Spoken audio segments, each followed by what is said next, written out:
Today I'm in New Zealand's capital city, Wellington, where I'm about to meet Gabriella Grace, who, believe it or not, was only 18 years old when she built her very own tiny house as part of a school project. I really can't wait to see this one.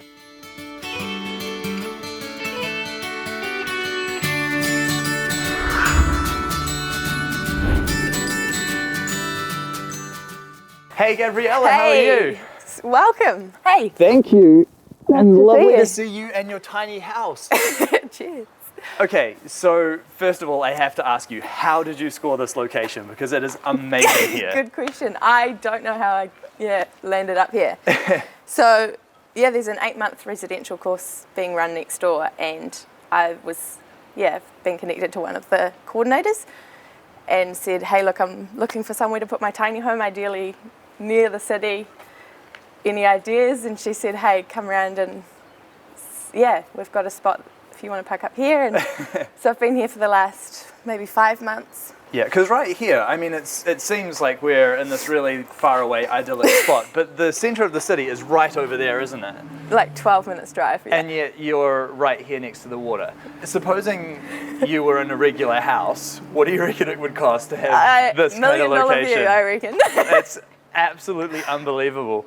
So I went through a Steiner education, and in your final year of school, so year 13, you've got the opportunity to take a year to, I guess, create something or basically choose a project that you're passionate about. Was following the tiny house movement in Canada, and just thought, that's what I want to do. I want to build a tiny house or a cabin on a trailer. And my dad was completely encouraging and said, we'll do it together. And he's not a builder either, but he's got practical skills. And so we just worked it all out from there. Well, I'm really keen to have a look at your house. Let's go Truly, inside. yeah, welcome. Come on in. Oh, wow. Already this area is just beautiful. I mean, you've got your fantastic little balcony here. Recycled deck. Yeah, and the tables, Fold-out and then table, that view, which is just unbelievable. Every morning I wake up and it's still and stunning, or every sunset we get the last of the sun. Every night it's just so beautiful. Amazing. Yeah. All right, and so inside the tiny house. Come on in. My simple but home. Yes, it's home. Oh, this is gorgeous. So how large is this house? So it's 2.4 metres wide Yep. by 6.7 floor space, so Yep. plus the drawbar. So it's about 16, just over 16 metres square down here. Right. So it's actually a really comfortable space, eh? I mean, it feels really spacious in here. Absolutely comfortable space. And so we're in your living room at the moment. So living room slash a spare bed, I guess, Spare as bed, well. it could be. Yeah, this is just a mattress. So I've had a couple of people to stay. Awesome. And I can see some use of some pallet wood down here. Yes, it was the whole couch was recycled, just $2 wood, and Awesome. You're a musician, obviously. I don't say so, but I love to play. Yeah. I do play music a lot, but wouldn't consider myself a musician. So. Yeah. But a very comfortable place to jam with some friends. Yeah. Absolutely. Oh, so we've got speakers. So you've built a sound system into the tiny house as well. It's a decent party space if you want it to be. Yeah. We've had, like, the lights going, music loud. You can have a decent dance party. That Open is the door. seriously cool. Yeah. It is. Good And so fun. where's that all controlled from? Do you have So like a head unit in? Oh, there it is. That's the head unit there. Look at that. You can play CDs or plug in your phone or whatever. So you've done that all just like a car audio system. It's a car audio system, exactly. Brilliant. That's all just wired in, and I think it's pretty loud. The neighbours can definitely hear it. We'll have to give that a try later on. Yeah, sounds good. And okay, your kitchen as well. Yeah, so this was a 1960s kitchen unit that I got for $120 off Trade Me. Oh wow. I was looking at units for about $1,400 and thinking, maybe I'll just do that, and then found this one in Wellington, and it was 2 units that I split in half and joined and refurbished, I guess, and it's, you wouldn't really know it's, 7 years old. No, it's gorgeous. And so for cooking here and heating water and all of that sort of stuff, are you on gas or electricity, or how does that all work? So it's all on gas, so there's a gas calefont on the front/back of the trailer. And the gas is just LPG, so that's got I've got 2 9 kg bottles on the front. Yeah. And then that's how, so the Califont heats the water, the gas supplies the Califont to heat the water and also to the stovetop. Yeah. And it's all pumped by there's a 12-volt pump under the kitchen unit. And so what about power here in the house? How does that work? So there's an option of 240 mains power.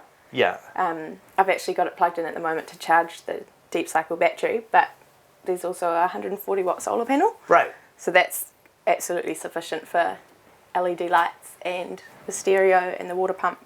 So it's good to have the option of both. Sure. Particularly if you want to use things that need the power point, that's ideal. But there's also a little USB port for charging cell phones and things, so it's not essential. Yeah.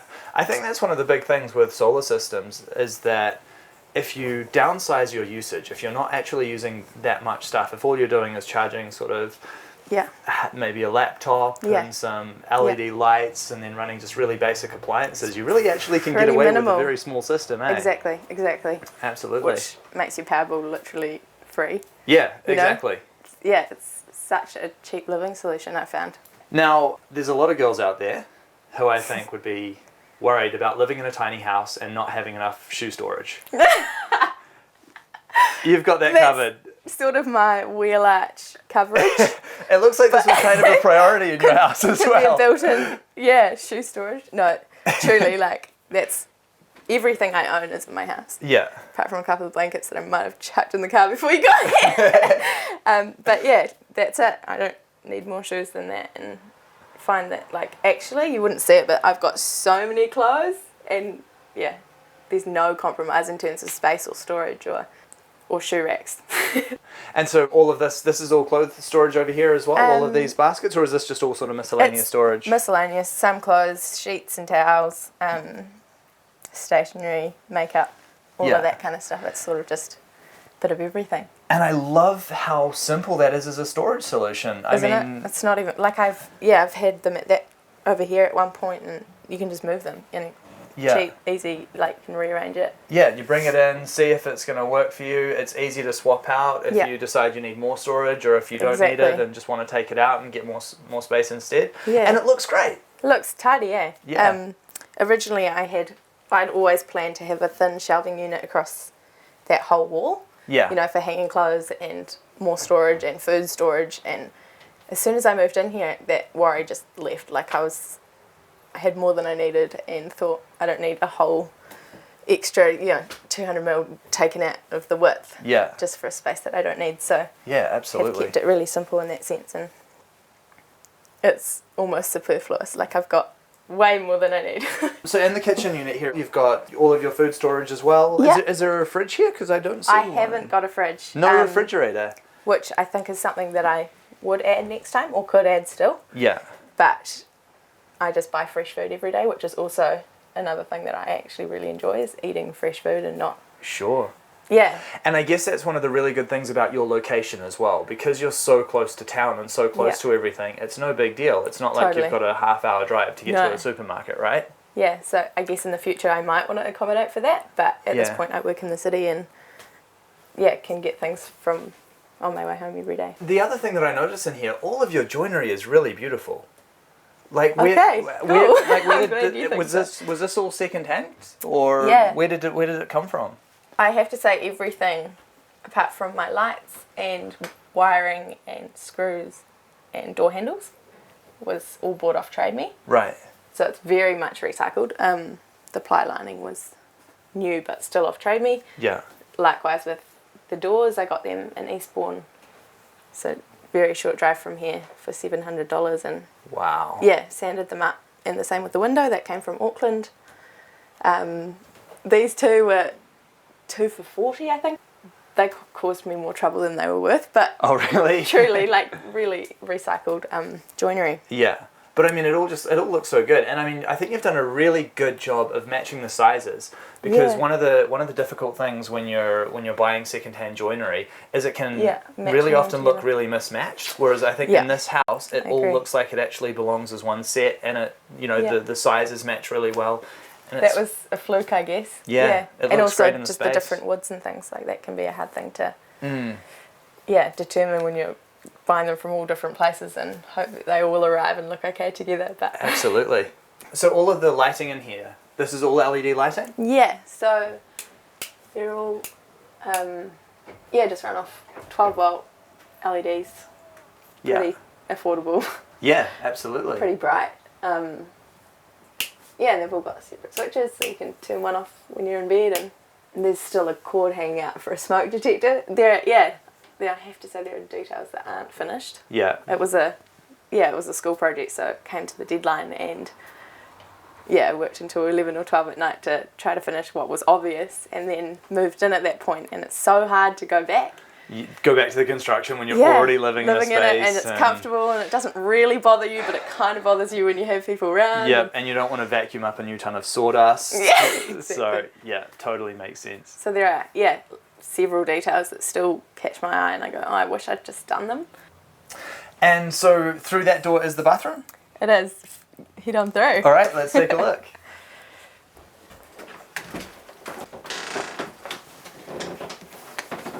This is really cute. Can we put three of us? I think we can. Yeah. This is, the bathroom were quite a lot of the details that I didn't finish actually. Right. So the shower curtain and sanding the ceiling and sealing it all so that when I use the shower, the moisture doesn't go up into the loft. Yeah. The extractor fan helps with that, but probably wouldn't account for all of it. And it was tossed up between a composting toilet and a cheap porta potty. And the porta potty won out. It did for now. I thought for budget reasons I'd just go with it so that it's functioning. And that I could always add a composting toilet later on. Sure. And so your sleeping loft up there? Yeah. Can we go have a look? Go for it. All right. Head on up. This is so cute. It's pretty cozy. You've got this little window Teeny here little as window. well, and I think a lot of people are really worried about sleeping lofts and not having The head height. the headroom. I think that's a really big concern for a lot of people. How do you find that? I love cozy spaces, probably hence building a tiny home. Yeah. Sleeping in a small space has never bothered me. I used to sleep in a loft, just a bit bigger, but not much. And so, for the big question, I guess, how much did this space cost you to build? Yeah, it cost $26,000. Yep. I think largely because it was very recycled. It was sort of a way up between, being time rich and money rich, and we had probably more time than budget, so decided to go with recycled materials and put more time into, refurbishing them and denailing floorboards. This is all recycled. There were just so many rusty nails in each floorboard. So, we put a lot of time into using recycled materials and cutting costs where we could, but it's amazing how quickly cost accumulates, actually. It really is. Even when you think you're conscious of it and budgeting where you can and buying things off Trade Me, and it's still, it's amazing how quickly it builds up. Having been 18 with no building skills really, or nothing worth, writing home about, I think you absolutely can do it. I guess most people know a builder, or most people have internet to go, YouTube a question or a stage of the process. Even on your own, I think, at any age, any gender, like any profession, just like it's so possible. And I guess people work so hard to either get a degree so that they can get a job that pays well to then, it's almost just a perpetual cycle of trying to pay off a mortgage so that you can buy a home. And maybe that is a dream for some, but I also feel like living in a tiny home is completely adequate, and to have built it myself, I feel, is so much more fulfilling almost. I think that you have done a truly spectacular job with this place. It's a wonderful home. It's, I walk in, it's warm, it's cozy, the whole place just has this wonderful feel. Congratulations on constructing a really beautiful house. Thank you, Bryce. Thank you very much. Lovely meeting you. Yeah, likewise.